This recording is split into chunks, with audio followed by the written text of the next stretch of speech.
Shall we turn in our Bibles to the book of Joel?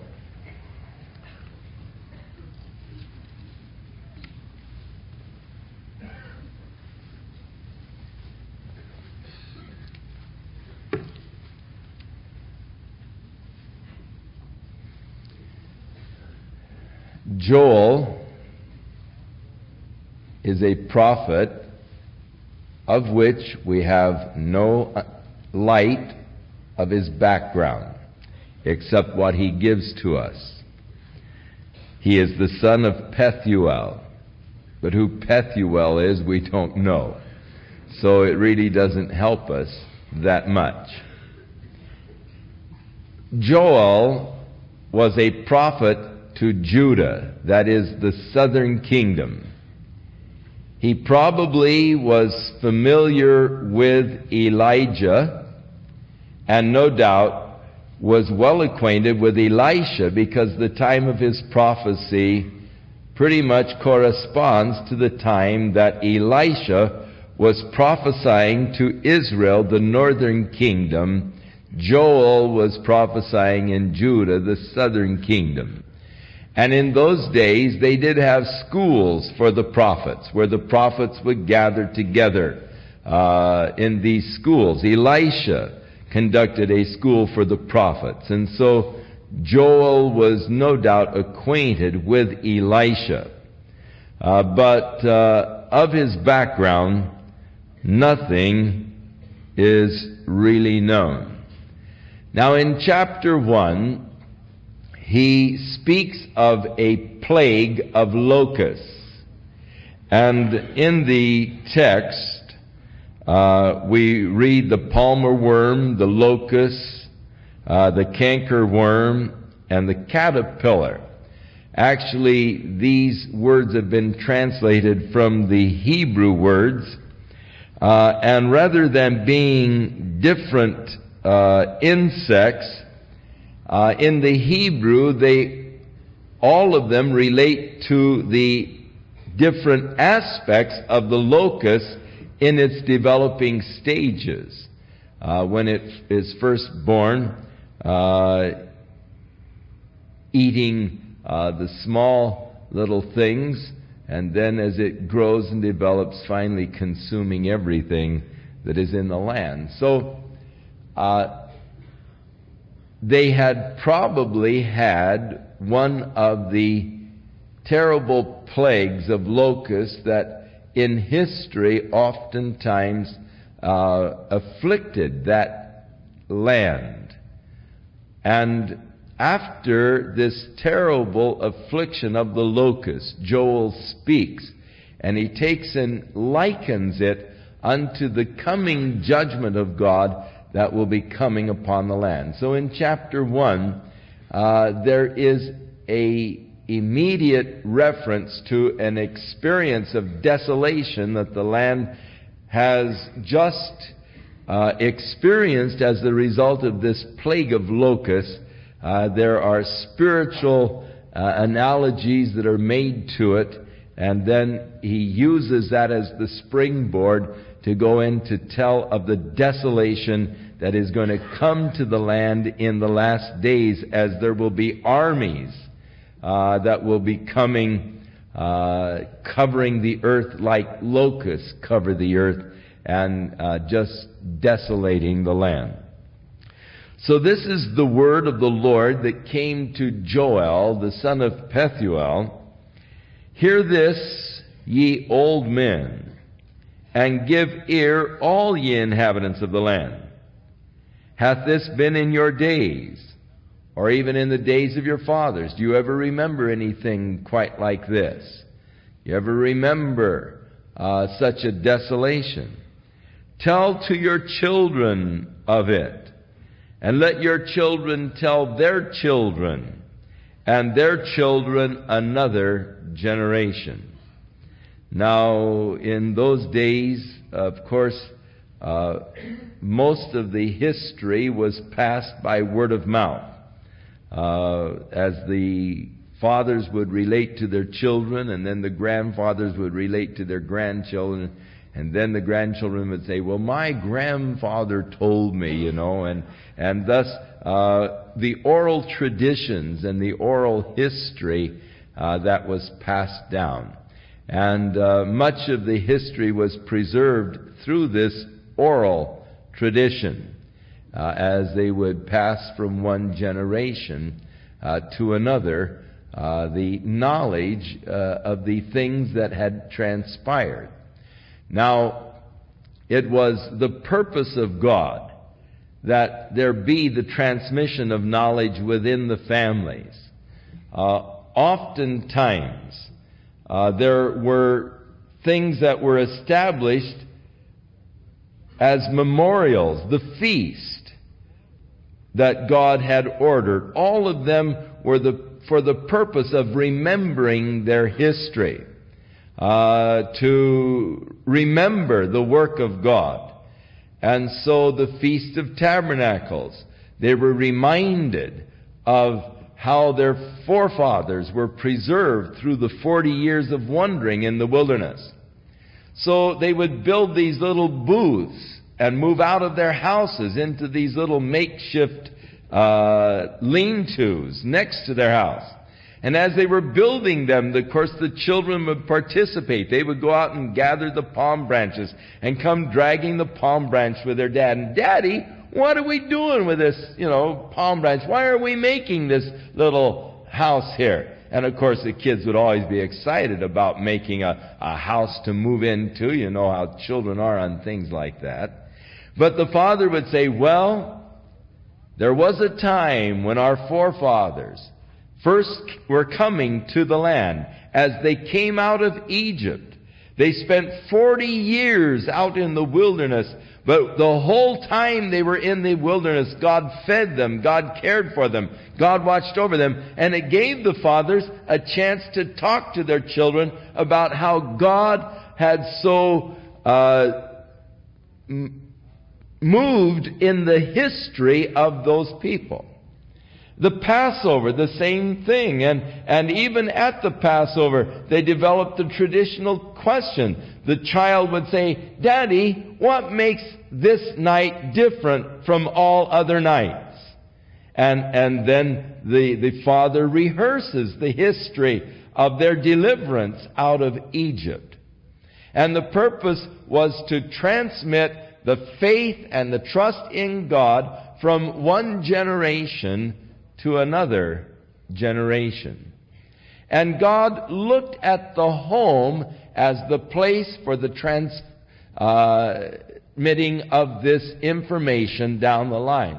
And surely the home should be the place for the children to learn and to understand of the things of God. And you should be rehearsing and relating to your children that work of God that went in your own life, that work of God that you have seen. One beautiful thing about my mother was she was a good storyteller. And she was always telling us the stories of how God answered prayer, how God had worked in her life and in the family history, the work of God. And she would rehearse it for us, and it was embedded in our hearts, that learning to trust in God.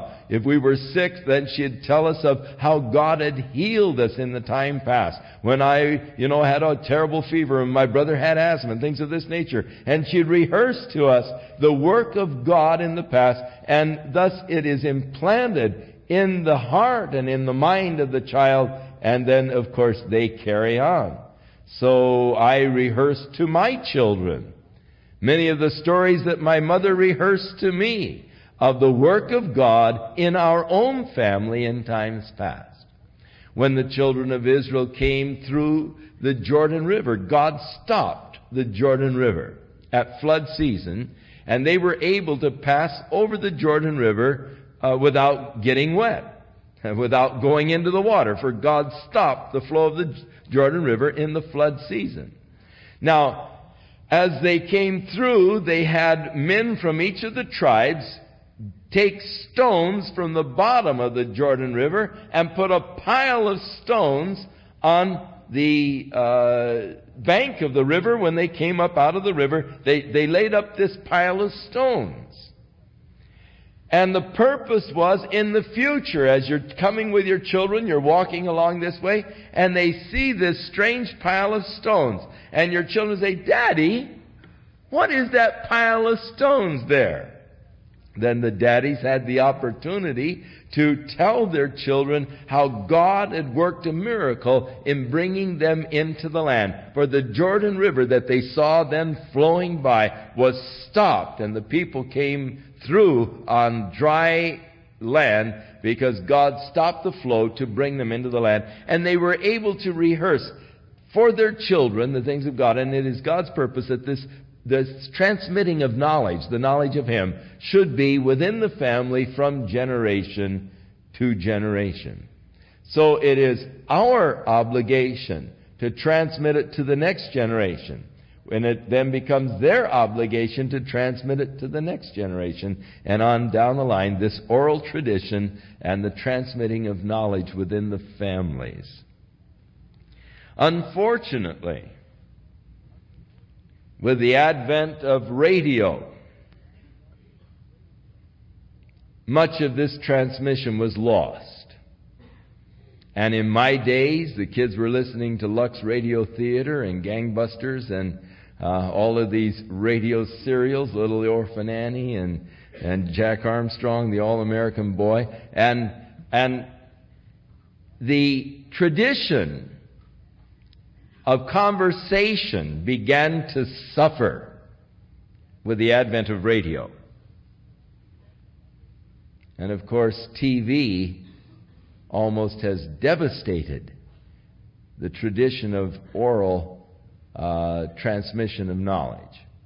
And now the children are entertained by the TV, and there's very little just conversation within the family, where you spend a whole evening just sitting and talking, sitting and telling stories, sitting and something vital, I feel, has been lost from the family unit by the invasion in our homes of radio and of television and of these other things that have taken away from the real, honest relating heart to heart to people, and that oral communication and all. And I think that a part of the breakdown of our society is surely traceable to the advent of entertainment in the home by way of radio and television. But Joel encourages this oral transmission of knowledge. Now he begins to tell about this terrible plague. That which the palmer worm hath left, the locust has eaten. And that which the locust has left, the cankerworm has eaten. And that which the cankerworm has left, the caterpillar has eaten. As I said, these Hebrew words are devourer and chewer and all, and they are referring to the stages of the development of the locust. So awake, ye drunkards, weep and howl, all of you drinkers of wine, because of the new wine, for it is cut off from your mouth. So the first people to be affected, evidently the plague began in the fall. Now the last harvest gathered is the grape harvest in the land. It's the last crop to be harvested. So the plague began at the time of the grape harvest and devoured all of the grapes so that there was no new wine. Drinking had become a very great problem in Israel. It is referred to by many of the prophets. The drunkenness of the people had become a severe problem. They were the first that were going to suffer as the result of this plague. The other crops had already been harvested, but the grapes. But in the spring, the new infestation, you see, all of the eggs were left, and in the spring, even a new and greater infestation that absolutely destroyed everything comes springtime. We don't yet know what is going to happen in California come springtime, when the larvae of these medflies began to hatch. There are many who are predicting an infestation far worse than we experienced this last summer, because of the larvae that is in the ground already of the medflies, and there are dire prophecies being made by many of the scientists of even a worse infestation this next spring and summer. It makes things look even worse for our governor. I saw a bumper sticker a while back that I found very amusing. It said, "The fruits got him in and the flies will get him out."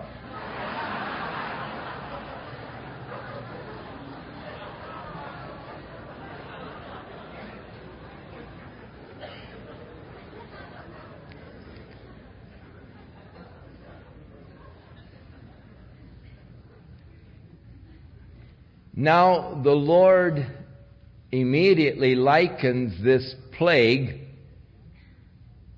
to a nation that is coming upon the land, strong and without number, whose teeth are like the teeth of a lion, and the jaw teeth like a great lion. And God cried out, "He hath laid my vine waste." God oftentimes likened Israel unto a vine.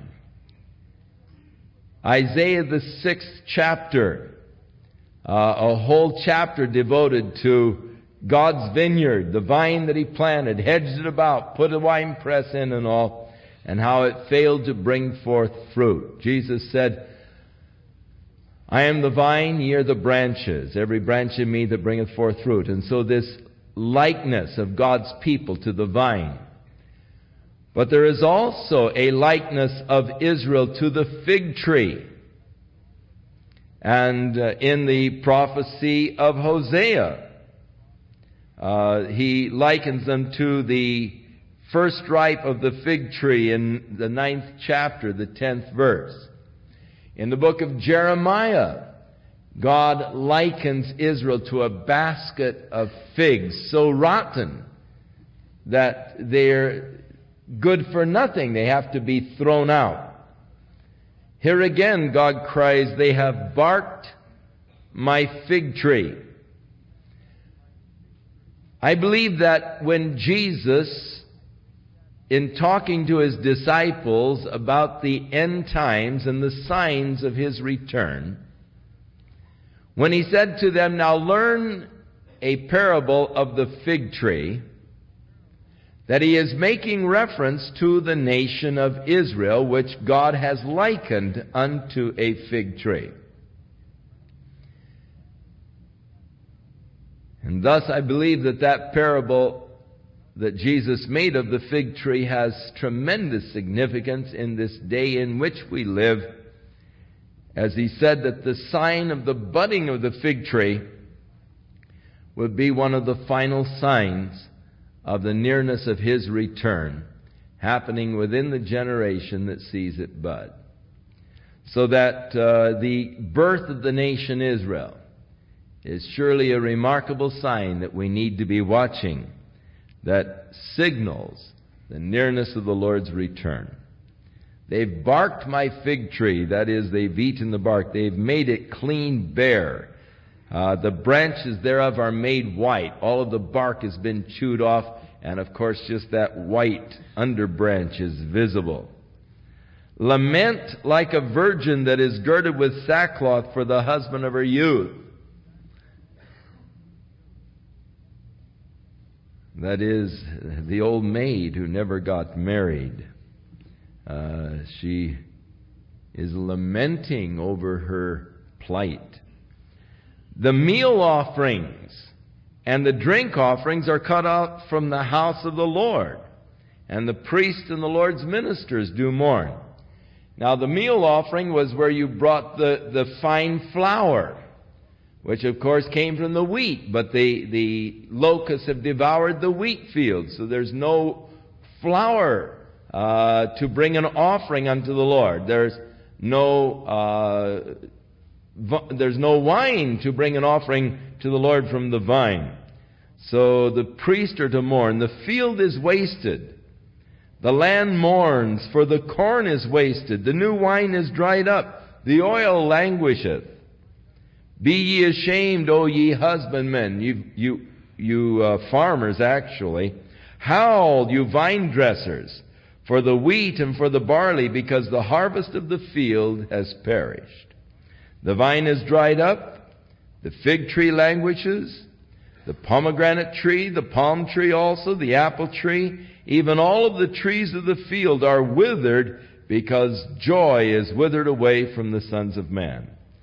Gird yourselves and lament, ye priests. Howl, ye ministers of the altar. Come and lie all night in sackcloth, ye ministers of my God.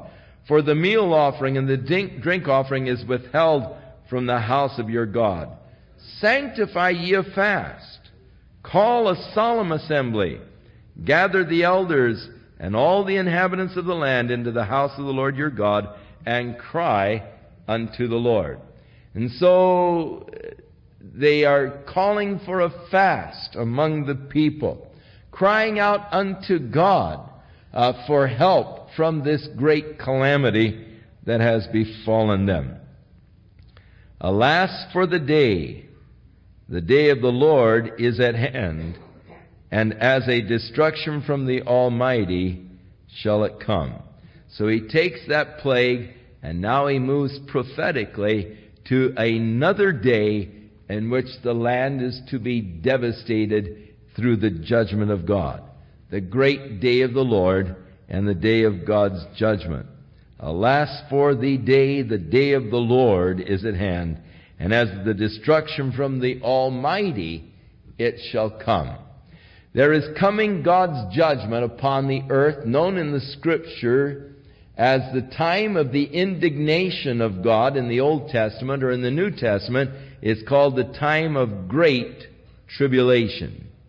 When God is going to judge the earth, when God is going to send plagues upon the earth, when again God is going to devastate the crops, the food supplies, and a famine will persist throughout the entire earth.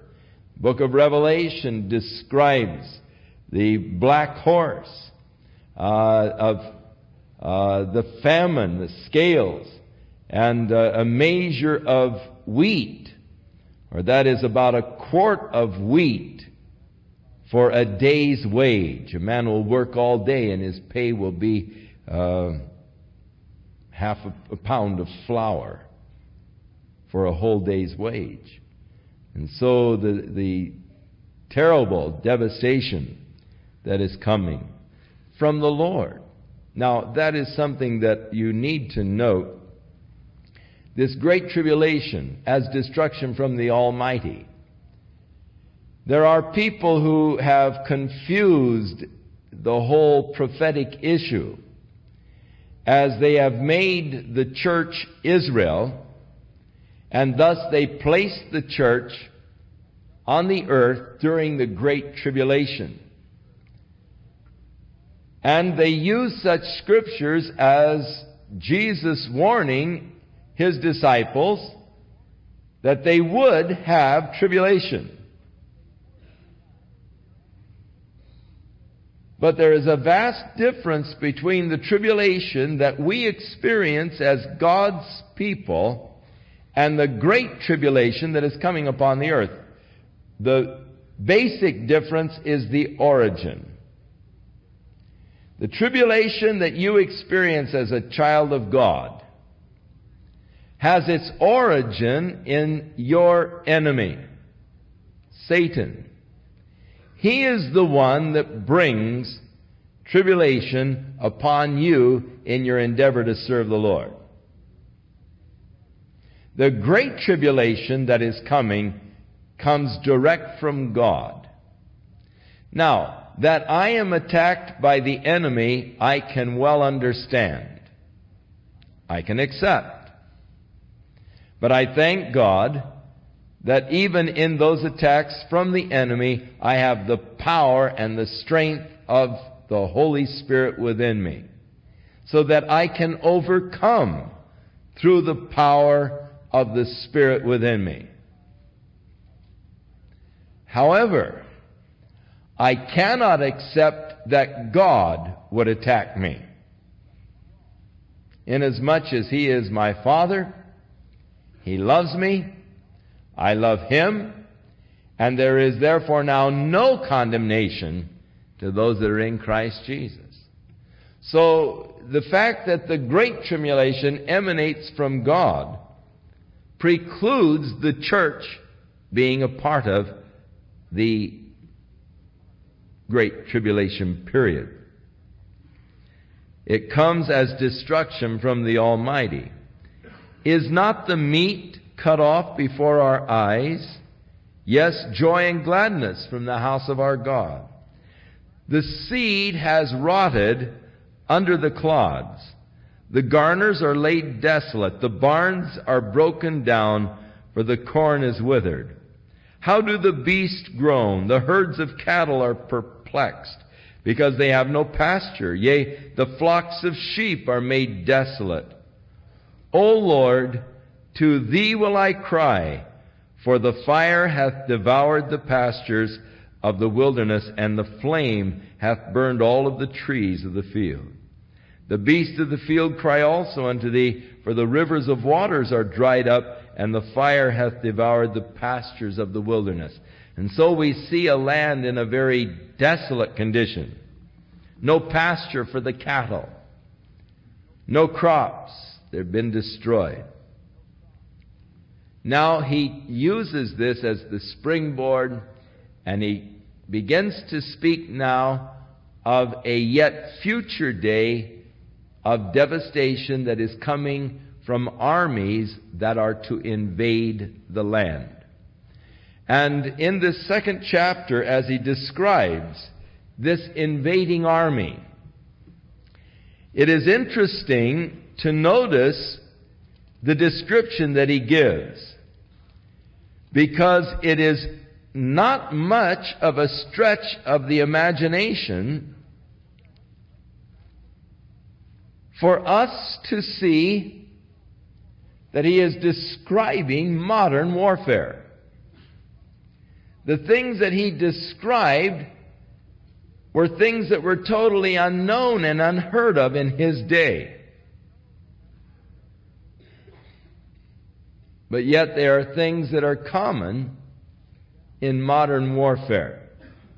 Now, if you were Joel the prophet and God gave you a vision of a battle that would be taking place with modern warfare, but all you knew was a battle with the armies with swords and spears and all, how do you think you could describe a modern battle with helicopter gunships and with the transporting of troops through planes, with paratroopers and so forth? If you had a vision of this kind of a battlefield and tanks, there's the cannons and so forth, the fire and all, how would you describe it? Probably much like Joel did here in chapter. I think he did a tremendously commendable job in describing something he had never dreamed of, and yet the Lord gave him an insight into the battle of the future day. Now, the nation of Israel needed to be established again in order that the prophecies of the last days be fulfilled. Because in the prophecies of the last days, there is that presupposition in all of the prophecies that Israel does exist as a nation again.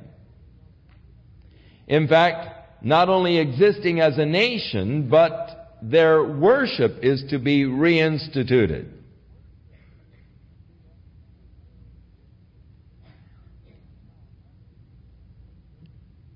Now, as the nation Israel is to be reborn according to the prophecy, one of the first of the real obstacles that they're going to face will be their immediate surrounding nations, according to the prophecies of Zechariah, when Israel becomes a nation once more. And they did and have faced the opposition from their surrounding neighbors. But then a greater test is going to come. And this will be when Russia invades the Middle East. And in this invasion, God will show His hand strong on behalf of the people, and their eyes will be opened unto God like never before. And then there is to be one final conflict as the Antichrist comes into the land with his armies of the federated nations of Western Europe. And at this time, the Jews will once more be driven from the land and find refuge in the wilderness, the rock city of Petra, for 3.5 years, until God's wrath that He is going to pour out is completed. It would seem that chapter 2 is describing the Russian invasion, inasmuch as the Lord refers to His removal far off from you, the northern army. And in Ezekiel 38, it is mentioned that this army will be coming from the north. Interesting in the descriptions of Ezekiel as a cloud to cover the land. And Joel also uses the pictures of the clouds and the darkness and so forth that will be created by this invading army. Blow the trumpet in Zion. Sound the alarm in my holy mountain. Let all the inhabitants of the land tremble, for the day of the Lord comes. It is near at hand. Now, the day of the Lord does encompass a period of time.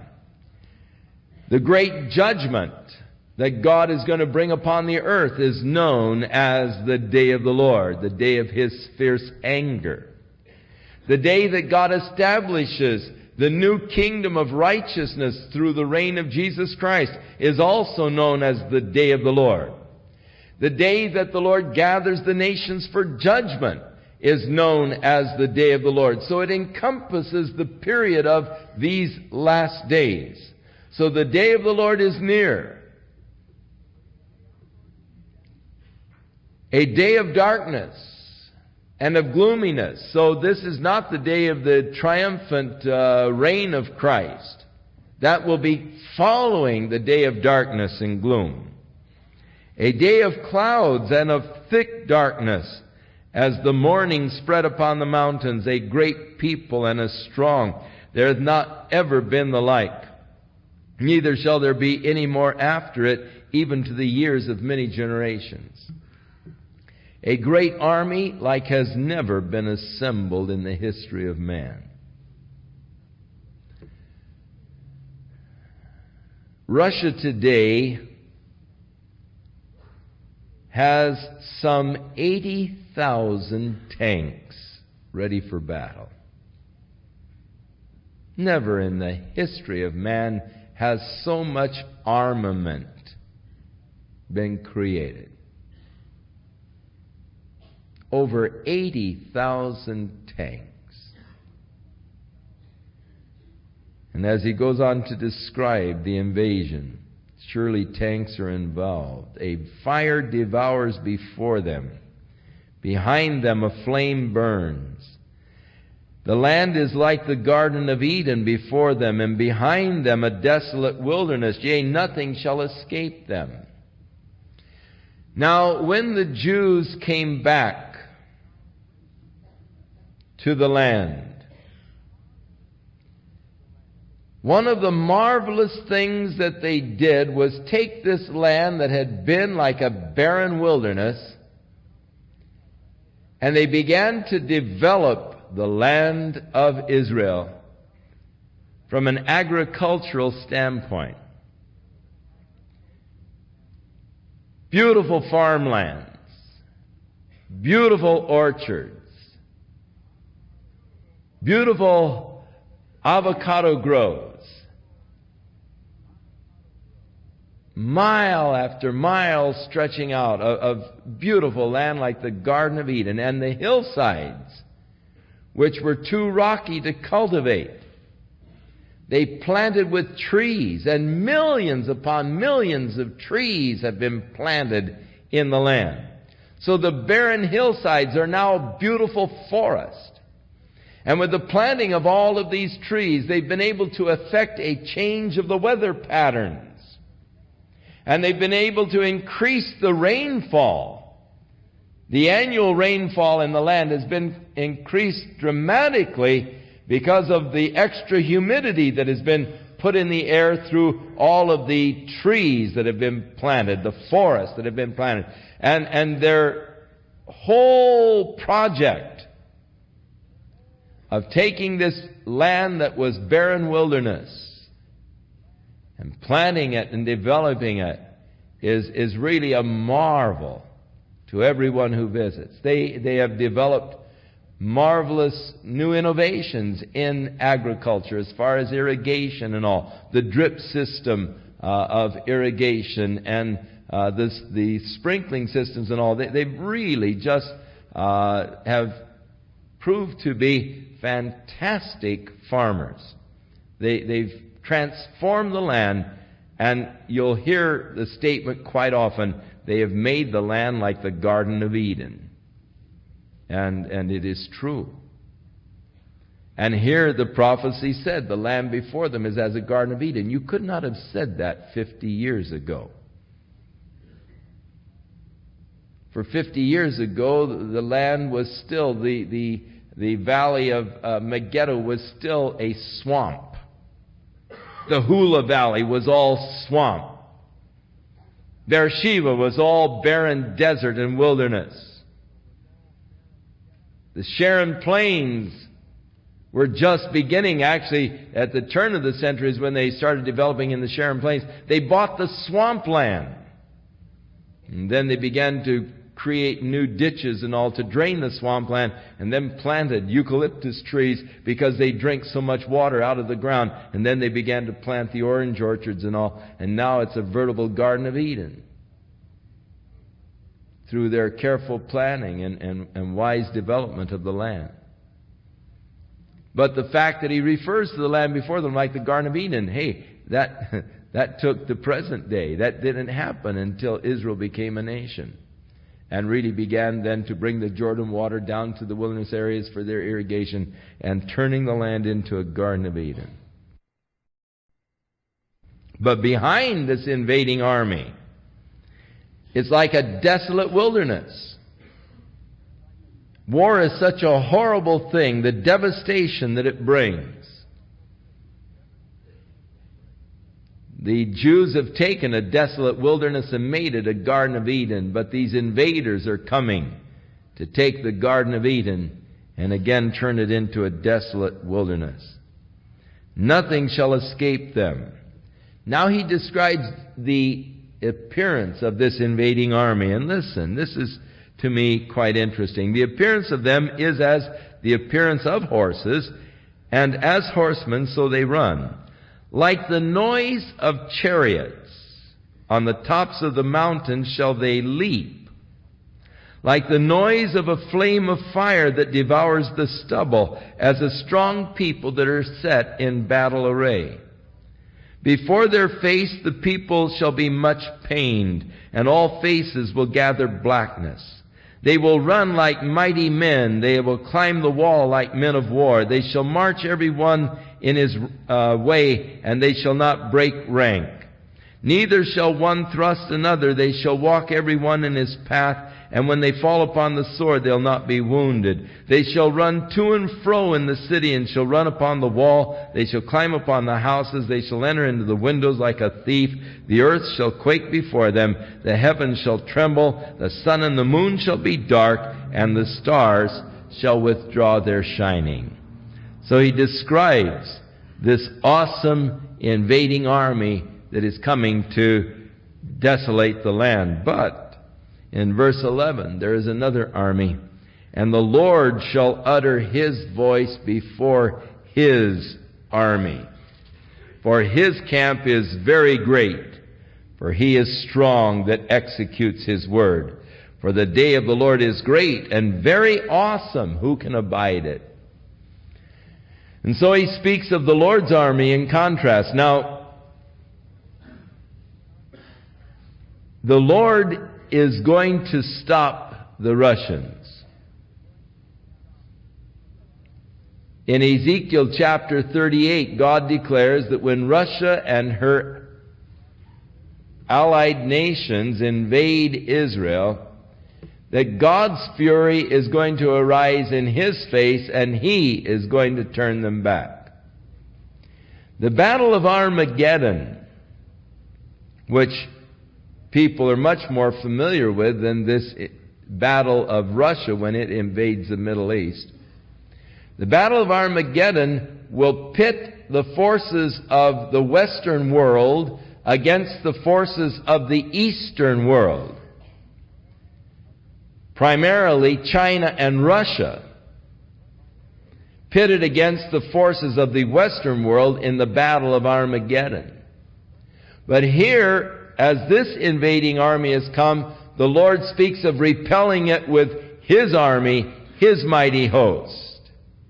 And of course, the description of the destruction of the Russian army by the host of the Lord is given to you in Ezekiel chapter 38 and 39. Now, because of this great desolation, this great war that the people are going to face, therefore, because of this, saith the Lord, turn ye even to me with all your heart. Now, one sad commentary that must be made against the modern nation of Israel is that the people really haven't turned to the Lord with all their hearts.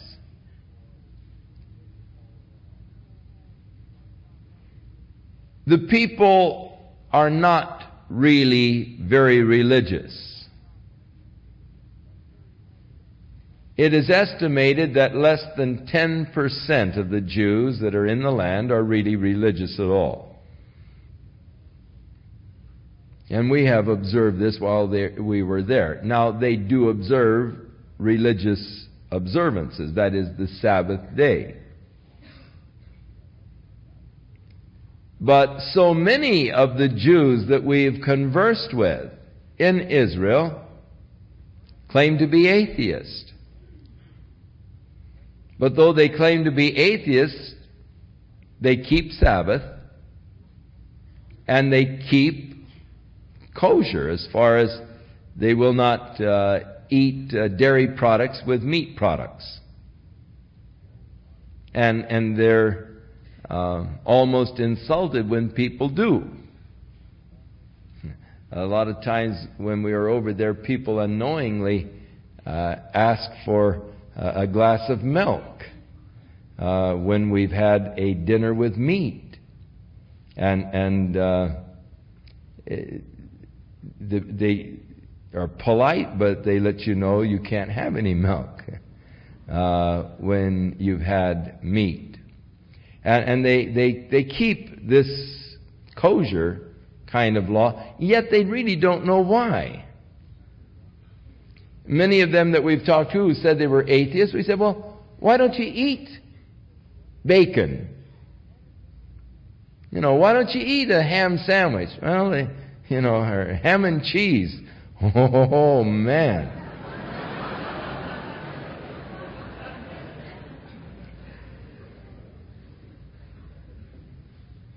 So they are, as those that were described in the New Testament, they have a form of godliness. And yet they deny the power of God. They deny God in their lives. But God is calling for them to turn unto Him with their whole heart. With all of your heart.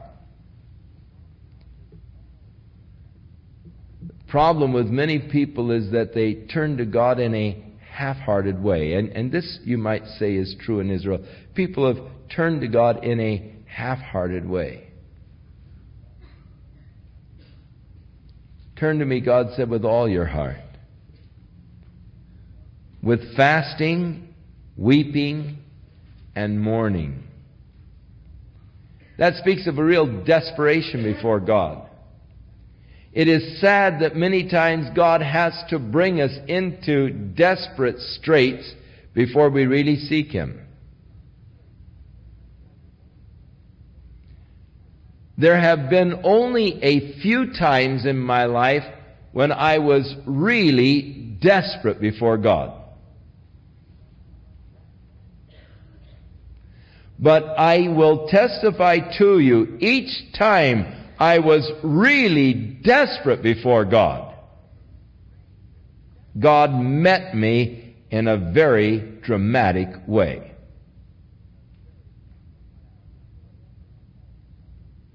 When my mother was in our home and was dying, this one who had made such a positive input for good in my life, this person who had more influence on my life than perhaps anyone else,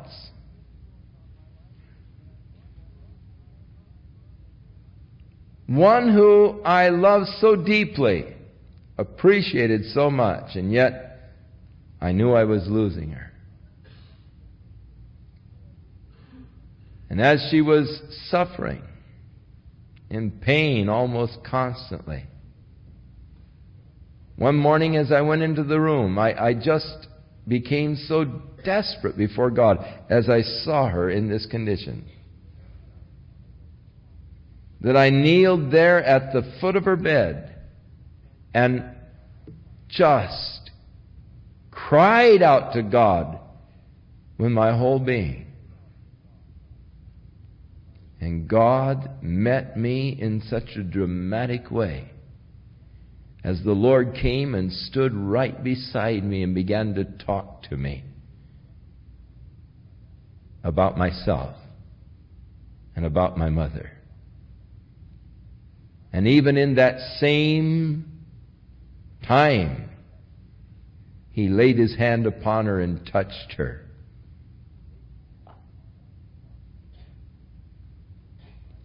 It was a marvelous experience. But I had been brought to the place of desperation. Our youngest daughter, who has been such a joy to our lives, such a blessing to us.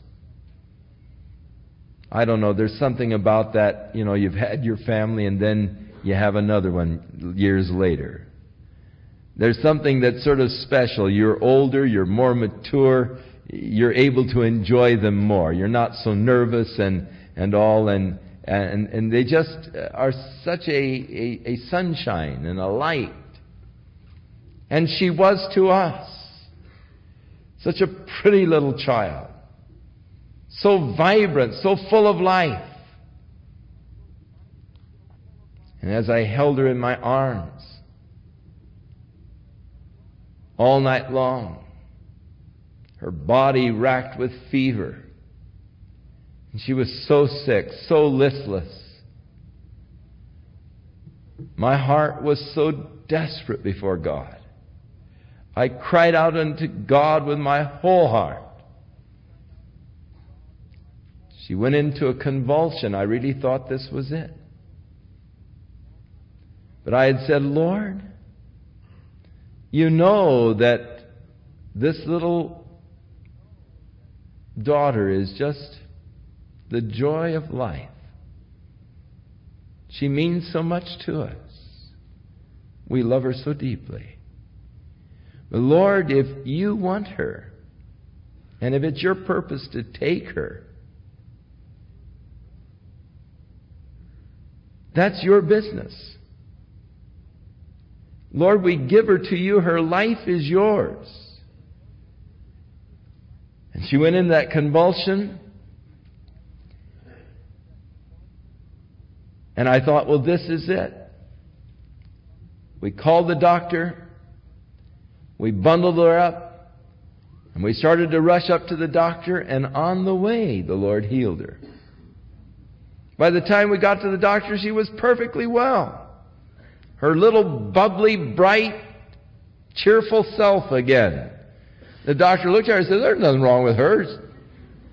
Said, has she had a tetanus shot lately? And he gave her a tetanus shot. He said, you know, you should get them renewed every once in a while.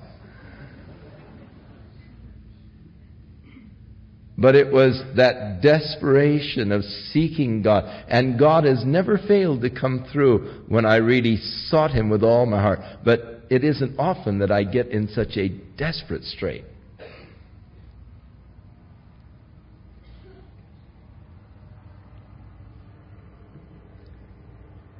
God says, rend your heart, not your garments. We read many times in the Scriptures where problems came and the people would tear their clothes to show how upset they were or how deeply emotional they were touched. And so they ripped their clothes, and it was an outward demonstration of a deep emotional feeling. But like all outward demonstrations, people begin to abuse them. You can go through the outward motions but not really feel it within. It becomes sort of a thing of hypocrisy where I look like I am going through it, but it's just a display, just a show. And so it became a commonplace thing. Oh, you can't go with me tonight? Oh, you know, you ripped your clothes, and you know, it didn't really show that deep grief or sorrow that the act originally intended to manifest. So God says, hey, look, I want to see your hearts ripped, not your clothes. I want to see your heart really torn before God. Rend your heart, tear your hearts, not your garments. God doesn't want any sham when you come to Him. God wants you to come to Him with your whole heart. He doesn't want to play games with you. He wants you to be honest and sincere. He wants you to rend your heart, not your garments. Turn to the Lord your God. The second call to turn to God. And of course, things are desperate. That's the time to turn to God. Of course, any time's a good time to turn to God, but especially when things are desperate. Turn to God, for God is gracious and God is merciful. That's why we turn to Him. That we might receive His mercy, that we might receive His grace. He is of great kindness. He is slow to anger. And God doesn't like to use judgment to get people's attention. It repents Him of the evil, that is, of the judgment that was necessary to get you to wake up, to get you to turn around, to get your attention. God doesn't like to use harsh means. He only does so because He loves you so much that He can't let you just destroy yourself. So when you are headstrong, going your own path of destruction, God will sometimes use very severe means to stop you and to get your attention. Maybe the death or the illness of someone that is very dear and close to you. God is seeking. God doesn't like to use those means. But unfortunately, many times we are so dull in our spiritual sensitiveness that God has to use stringent measures before we ever respond. It repents Him, though. He doesn't like using these kind of measures. Turn to God, for who knows just what God will do in helping you, blessing you. Who knows the blessings that God has in store for your life? Who knows what glorious things God has in mind for you? Surely I never dreamed in my wildest dreams all of the glorious, blessed things God had for my life. Oh, how thankful I am I turned my life over to God. Oh, what a blessing has been mine because I turned my life over to God. Far more than I ever dreamed or thought. Who knows what God has in mind for you? As Dwight Moody was challenged by the statement, "The world has yet to see what God will do through a man who will totally surrender his life to God." Who knows what God wants to do in and through your life? You'll never know until you totally surrender yourself to Him. Turn to God with your whole heart, for who knows just what blessing God may have in mind for you. Blow the trumpet in Zion. Sanctify a fast. Call a solemn assembly of the people. Gather the people and sanctify the congregation. Assemble together the elders and gather the children and those that are nursing. Let the bridegroom go forth of his chamber and the bride out of her closet. And let the priests, the ministers of the Lord, weep between the porch and the altar. And let them say, "Spare thy people, O Lord, and give not thine heritage to reproach, that the heathen should rule over them. Wherefore should they say among the people, Where is their God?" And so it is a time of national revival. Call the people together before God. And this day will come in Israel, as they are threatened by this insurmountable foe from a natural standpoint. They'll be forced to cry out unto God. And of course, God calls upon the ministers to pray between the porch and the altar, that God would spare His people from the devastation and the destruction of this enemy. And as a result, the Lord will be jealous for His land and pity His people.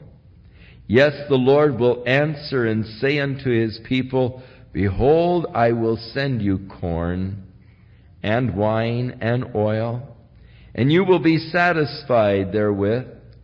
And I will no more make you a reproach among the heathen, but I will remove far off from you the northern army.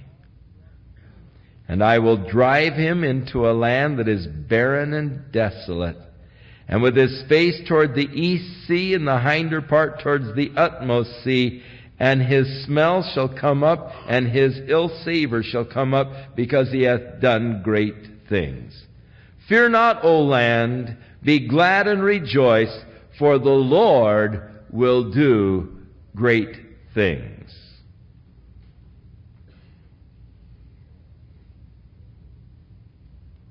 When we were over in Israel in 1973 and the Yom Kippur War broke out, we did not at that point know just how deeply Russia may become involved. Any one of those skirmishes have the potential of escalating into a full-scale invasion by Russia of the Middle East. 1973 almost did. The Russians were poised to send troops into the Middle East to bring a peace, what they called a peace, but what was really entailed was an invasion of Israel.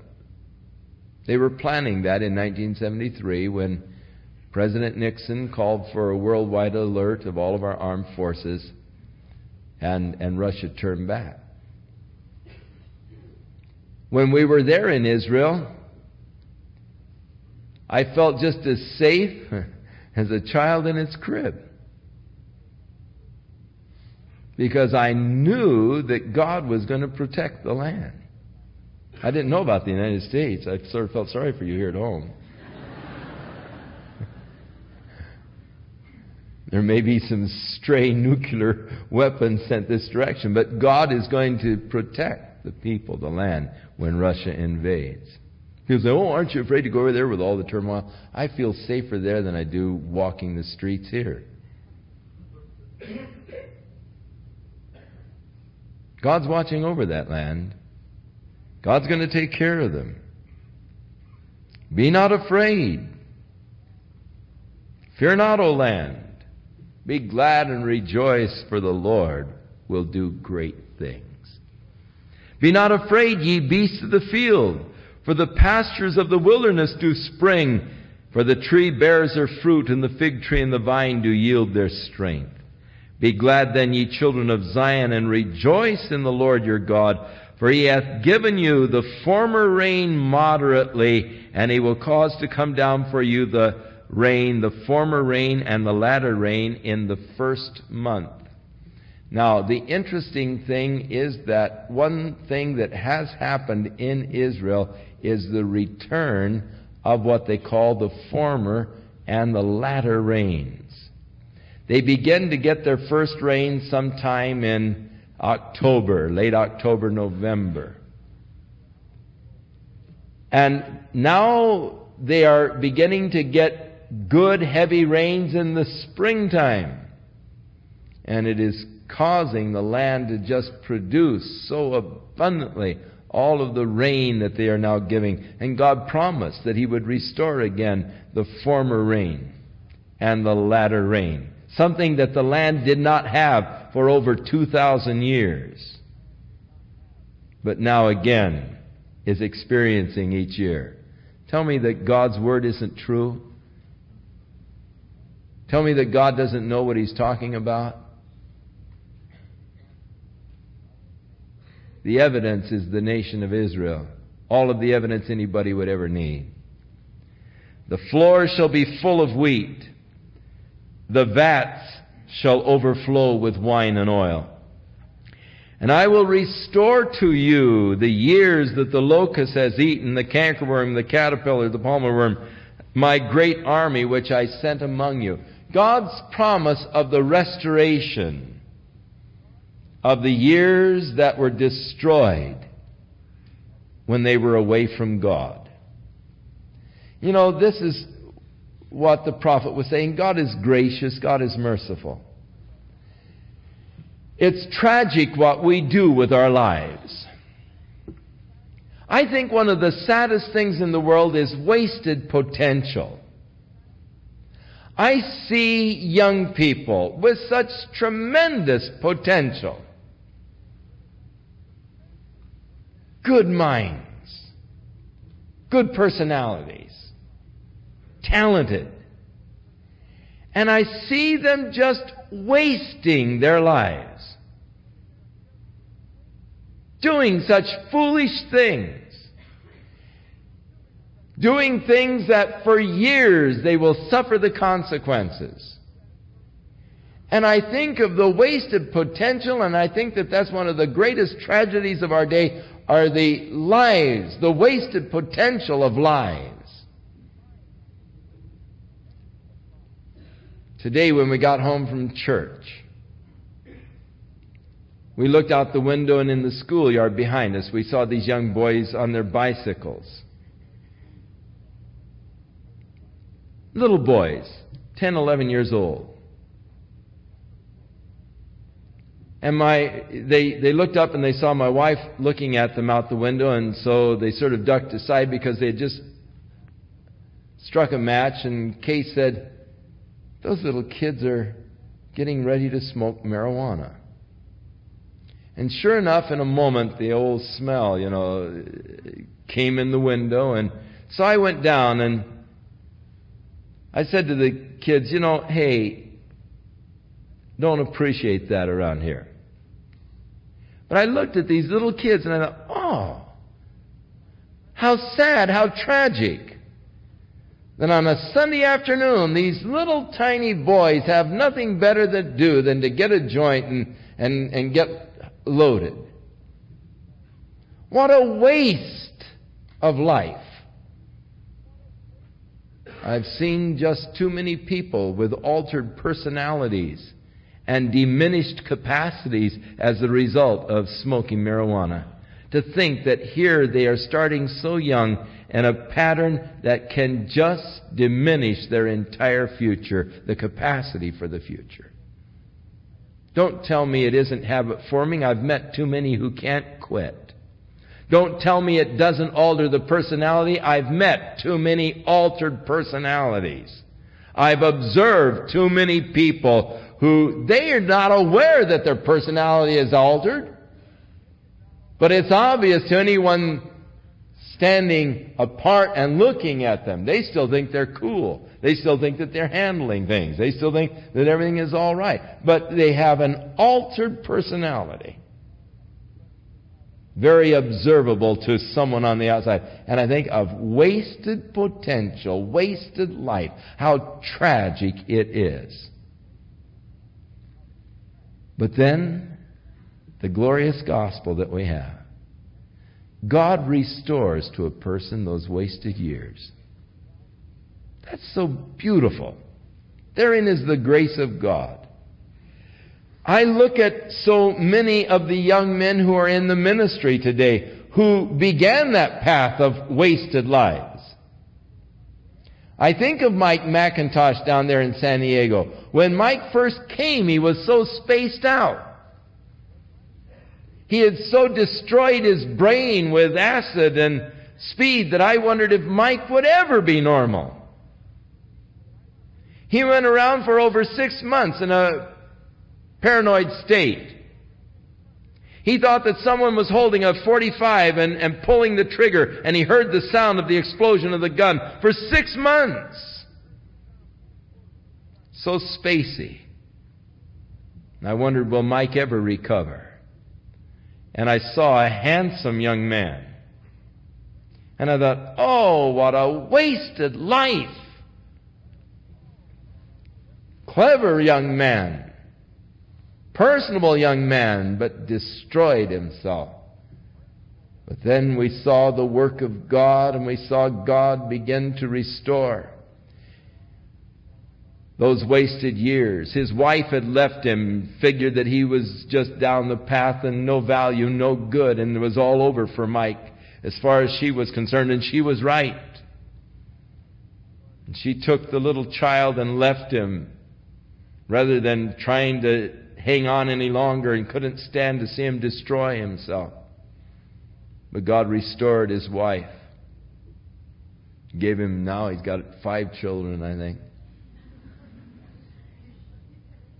And God restored his sanity. God restored Mike in such a beautiful way. And now pastors that highly evangelical assembly of people there in San Diego, reaching out to the world for Jesus Christ. That glorious work of God restoring to man the things that he destroyed by his own stupidity. And so God says, I will restore to you those years that have been devoured. Therein is the grace of God. And you shall eat plenty and be satisfied and praise the name of the Lord your God. that hath dealt wondrously with you, and my people shall never be ashamed. And ye shall know that I am in the midst of Israel. Now the Lord tells us in Ezekiel 38, when He destroys the invading Russian army, that His name will be sanctified before the nations of the earth, and they will know that He is God. And they will know that God will fight and does fight for His people Israel. And that I am the Lord your God, and there is none else, and my people shall never be ashamed. And it shall come to pass afterward, or in the last days, that I will pour out my Spirit upon all flesh. And your sons and your daughters shall prophesy, and your old men shall dream dreams, and your young men shall see visions. And also upon the servants and upon the handmaids in those days will I pour out of my Spirit. And I will show wonders in the heavens and in the earth, blood and fire and pillars of smoke. And the sun shall be turned into darkness, and the moon into blood, before the great and the awesome day of the Lord comes. And it shall come to pass that whosoever shall call on the name of the Lord shall be delivered. For in Mount Zion and in Jerusalem shall be deliverance, as the Lord hath said, and in the remnant whom the Lord shall call. Now, this prophecy of Joel really pertains to these last days.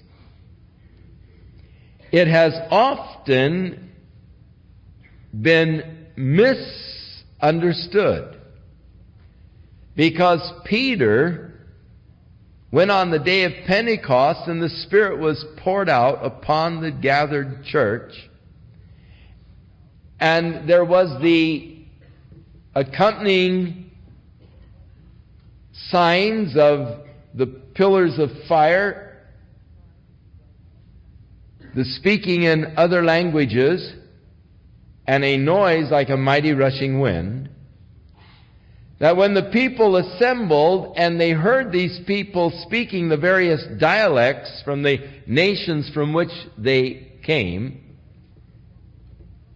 they marveled and wondered greatly at what was going on, as they heard them glorifying God in their various dialects. And they asked the question, what does this mean? And others who were standing around sort of mocked and said, man, they've gotten hold of some new wine someplace. They're really drunk.